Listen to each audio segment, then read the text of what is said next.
What's up? I'm RA Moses, And this is RA Kamillah. and you're listening to our SUNY Broome podcast. What's the buzz?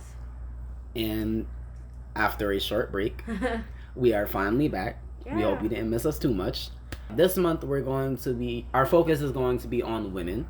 And so, Kamillah will be taking most of the show for today. I mean, well, yes, March is Women's History Month. And also in March, we celebrated the International Women's Day. Yep. So, yes. And we're just gonna be touching some topics about women, like women's history, women's rights, and especially women in our life, etc. Okay. So I guess we could start. What exactly does it mean to be a woman? What does being a woman mean for you? Wow. I mean, I don't know. It's like a lot of stuff involved because if it all really depends on what's the topic of the whole conversation. Because if we start by what does it mean to be a woman today, we will never end if we start with whatever's going on today. But now, if you mean physically, emotionally, well, I love being a woman, obviously. I just enjoy my body and my feelings and the stuff I do and the way I look and all the support that we have in our community and stuff like that. So. And what does... My fault. You made it like a distinction between being a woman then and being a woman today. Mm-hmm. What exactly has changed between then and now? Oh, lots of things. Well, basically, before, a woman didn't have many rights. Well, not rights at all. Yeah.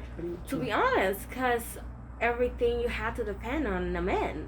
Mm-hmm. You had to be married at 15, 16 for someone that your father chose for you. Basically sold. And then everything else was your husband's decision. You couldn't vote, you couldn't go outside, you couldn't work, you couldn't do any of those things, and now you can. But it's a long process along the way, and women that have fight for our rights. Yeah, you know? And you can see how a lot of those things influence the things we have today. Like, take for example, paying for a date. That's something that started because in the past women couldn't work, meaning they wouldn't have the money to actually pay for a date. Which is why the guy would always pay. But now we have women who work and independent women, yes, yep. Who work and make their own money and they make their own bag. Mm-hmm. And now it becomes a discussion of who pays. Yeah. Well, I've heard a lot of guys either support that statement or go against it. They will be like, well, you're so feminist, why don't you pay now? And wanting them to pay, but you have to, like, well, me being an independent woman, sure, I'll pay for my half, you know? Yep. Understandable, and stuff like that. And lately, it's all about always go prepare. Because you never know who the guy you're going on a date with, it's his opinions about this, you know? Because some guys, they really support and say, well, I invited you to this date, so I will pay. I have no problem. I understand you have your money, but I want to give this to you. Yeah, and I am not expecting anything in exchange of it, you know? Because usually, I've seen trends that they be like, are we going to have sex tonight? No? Okay, split check. What is that about? You know, that is very...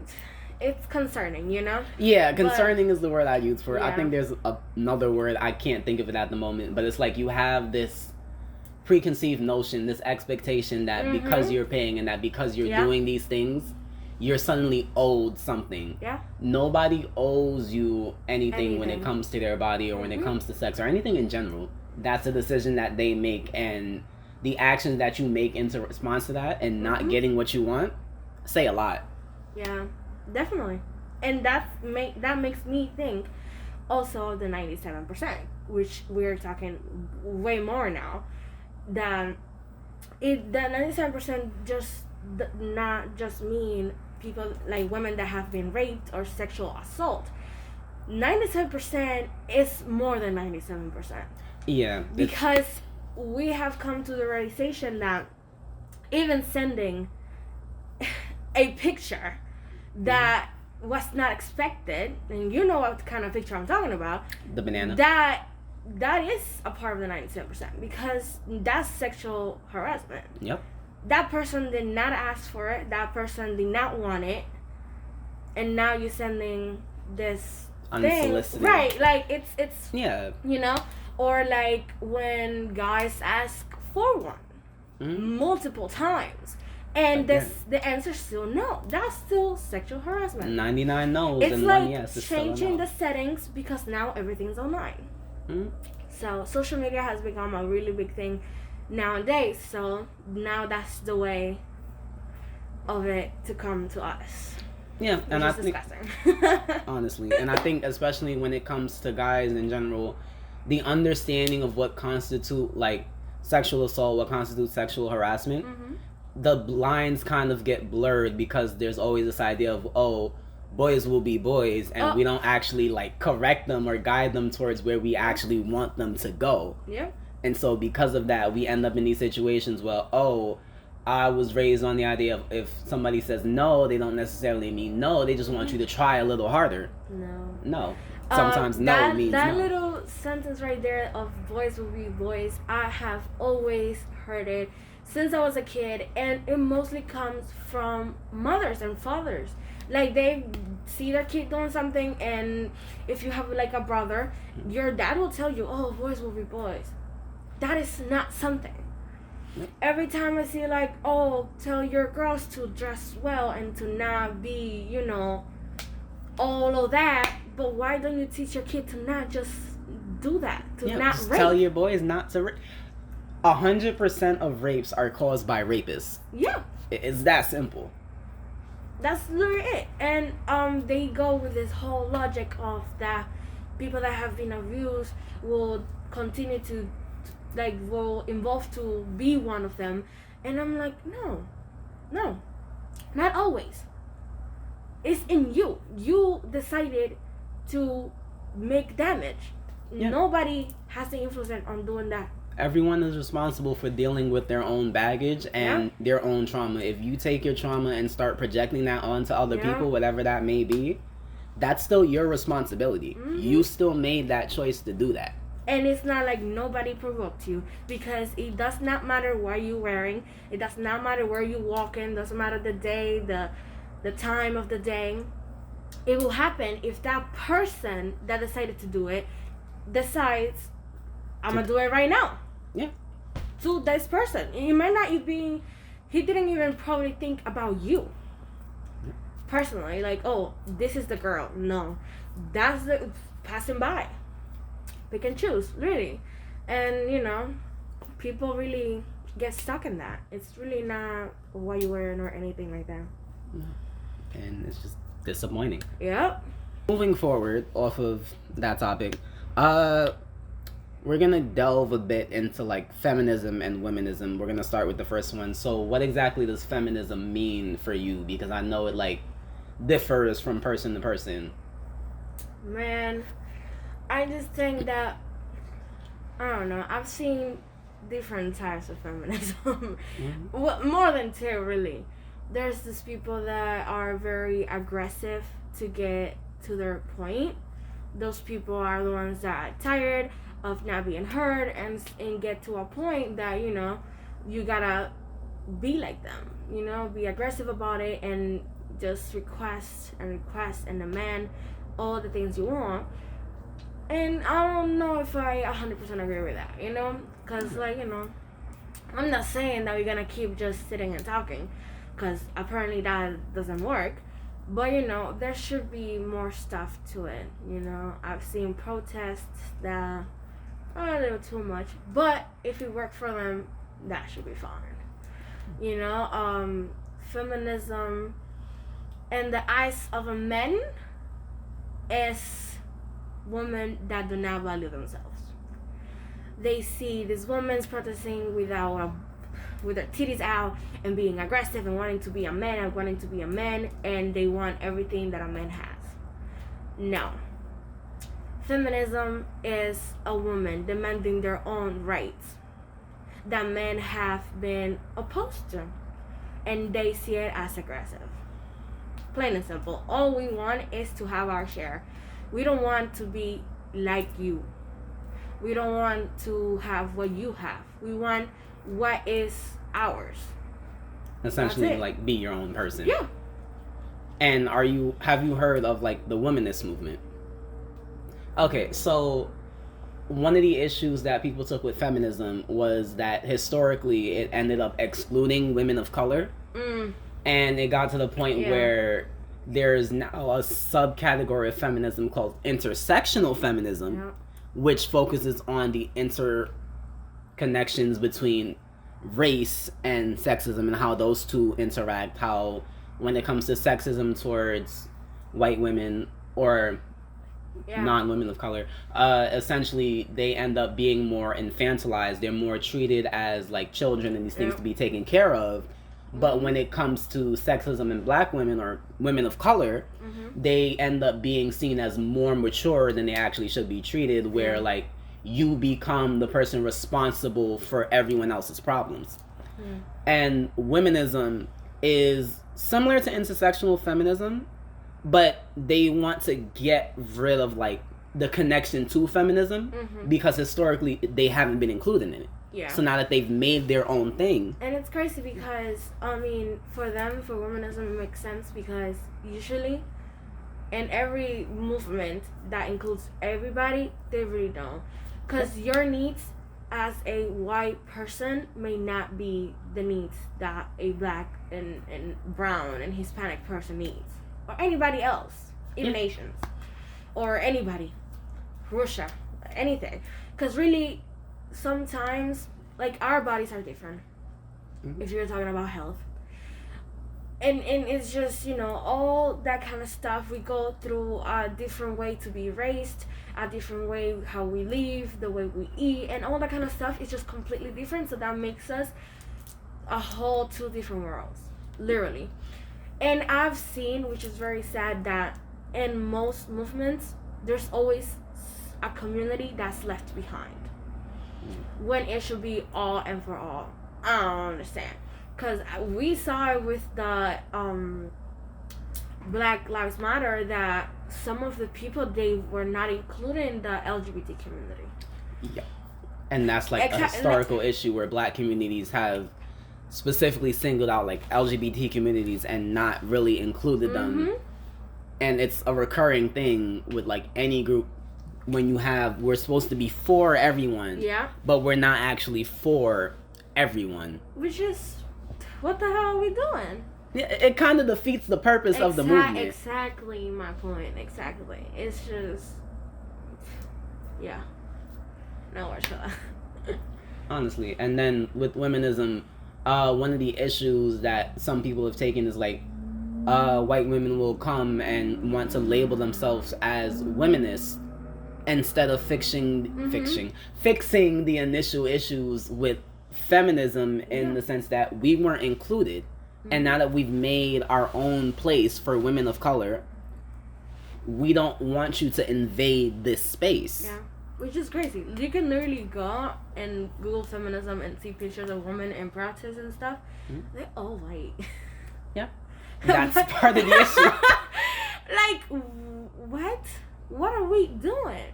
Because if we are a community that is fighting for women's rights, every woman should count. Exactly. Everyone. Not no matter what age, what race, what ethnicity, nothing. Because we are fighting for the gender. You know? Nothing else matters. And then also when people are like, they don't see color, this is why that becomes such a big issue, because color plays such an important part in these other issues, because the way you are raised, your race impacts everything else. There's a difference between being a white woman or a Hispanic woman or a black woman or an Asian woman. All of these people face different racial issues that influence the way that their sexism causes a problem for them. I don't know. I just, like, every time something is going on, I just stop and think, all of this really comes from their childhood. Like, childhood trauma. Child trauma is real. Like, come on now. And also the way they're raised. So I'm just thinking, what if the answer is in the way they were raised? I know sometimes you have no control on what your kids will be in the future, but I'm telling you, there can be a very difference on the way you raise them. You can make a positive change in your kid, give them a good example, and just, help them then to become a good person. Definitely. The whole spare the rod, spoil the child. And also, even if you are that child, you can make that conscious choice to break those generational curses and move in a different direction. This is why we work towards better mental health. We pay more attention to these things now than we did like 1 or 2 generations ago. Maybe like even your grandparents might not have paid as much attention to mental health needs because that was a generation that was like, oh, suck it up. Yeah. And mostly in Black community. Yeah, Black community as well. Especially within the Black community, we're expected to just like suck it up and make do. And especially in the case of like depression. Yeah. Depression in Black people tends to present more as either aggression or overworking. And these are things that we just start to attribute to the race, and then it becomes a bigger problem because we're not addressing the underlying issues. No, yeah, and definitely, like, in the Black community, I'm there myself.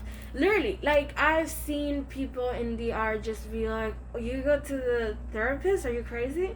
That doesn't mean someone's crazy. Yep. Or, like, anything. Or if you have a prescription, or if you're depressed, they just tell you to suck it up. What do you mean? I need help. Because my mental health is at risk. Like, I can't just, and they just see you because of that as weak. No, and it's also you are not weak because you're taking care of your mental health. You are not. Honestly, taking care of your mental health makes you strong. Makes you very strong. Stronger than anyone. If you can sit in a room by yourself in the dark and deal with your demons, I would never want to sit with you in a ring. Like, you scare me more than the heavyweight boxers. Yeah. Because you really dealing with the heavyweight stuff right there. Yourself. And that's very brave and very strong, because nobody really expect you to actually do so. And that's why we have people to help you with that.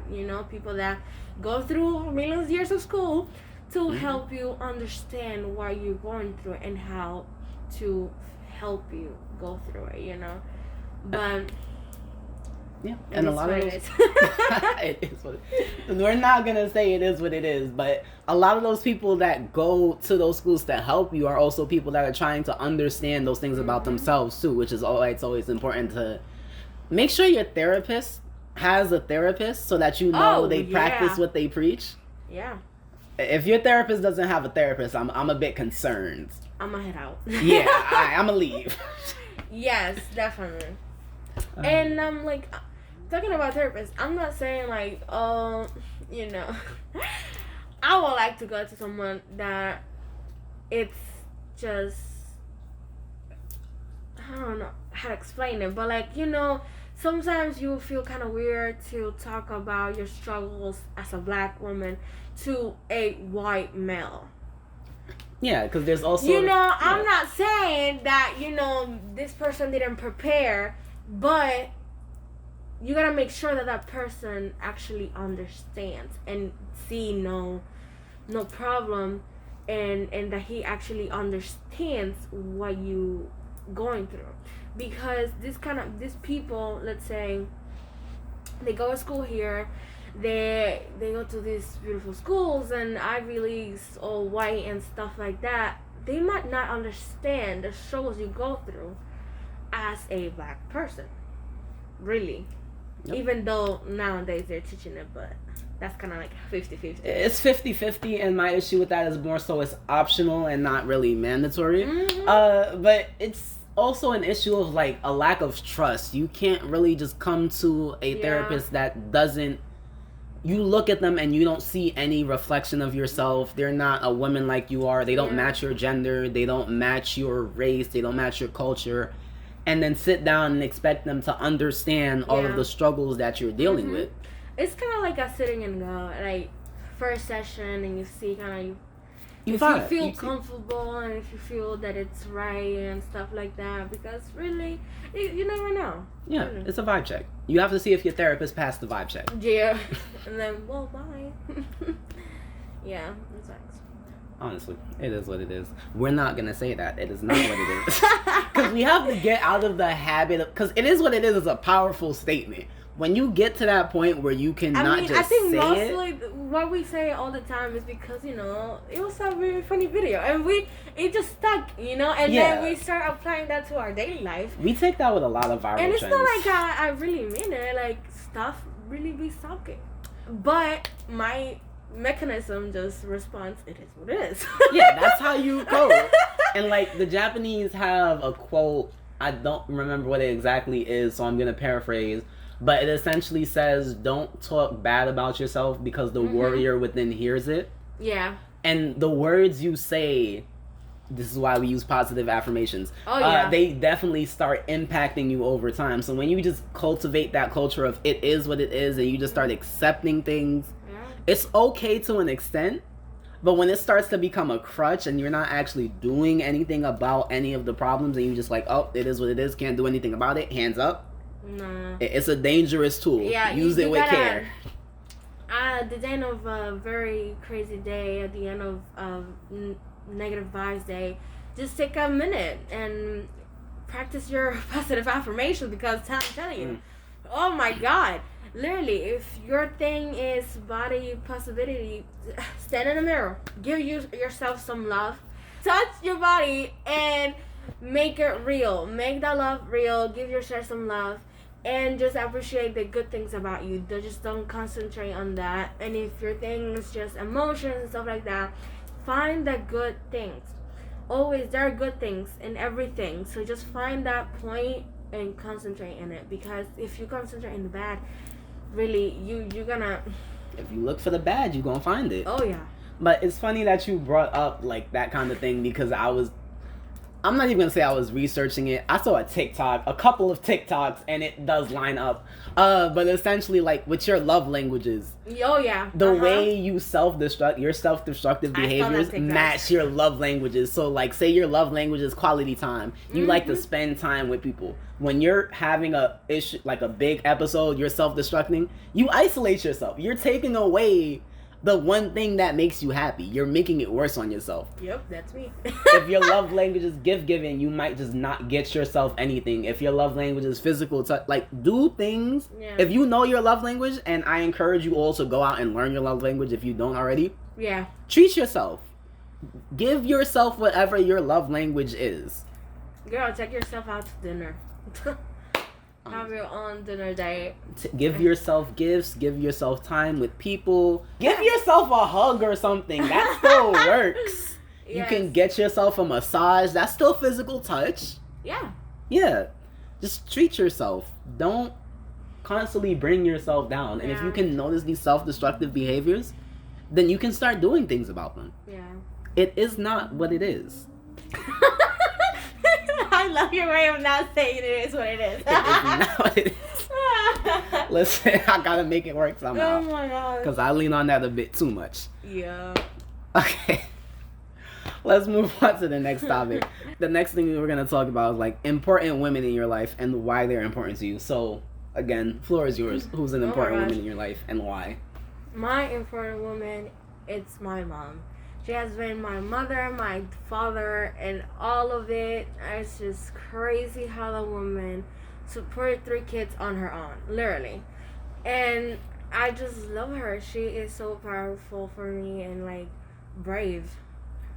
I wish one day I could be like her, really. Such a strong woman. It's not easy, you know. Mm-hmm. Yeah. What about you? For me, it's definitely also gonna be my mom, just because my mom is built different. Oh, yeah. When I say she's built different, I mean it, like, physically and mentally. Yeah. Like, my mom is in the military, so she's, like, physically built different. But at the same time, she was also raising a single child by herself. Then now she's raising 3 more along with me. And it's like... Do we see the connections on Black community? Yeah. Oh my God. But yeah, she's went so long just, like... And it's crazy because as a kid, you don't really notice the small things that you do as an adult.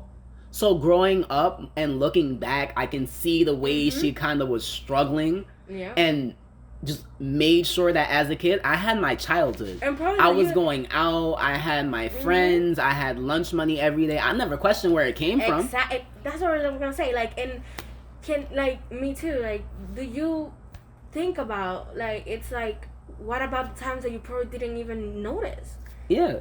And it's crazy. There's many times that now I see that, or like I say with my mom and talk, and there are times that she talks about, and I'm like, really? Because I never noticed because I was, being a kid. Yeah. Because she gave me the opportunity of not worrying me about any problems when I was growing up, And there's, like, wow. Yep. How can you take all of that and suffer all of that on your own? Literally. Just yourself. Honestly. And support your kids at the same time. Like, nothing has happened.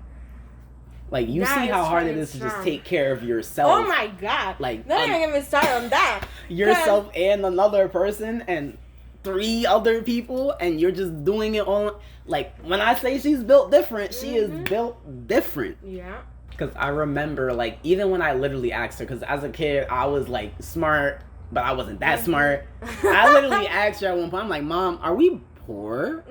And she's like, no, why would you even think that?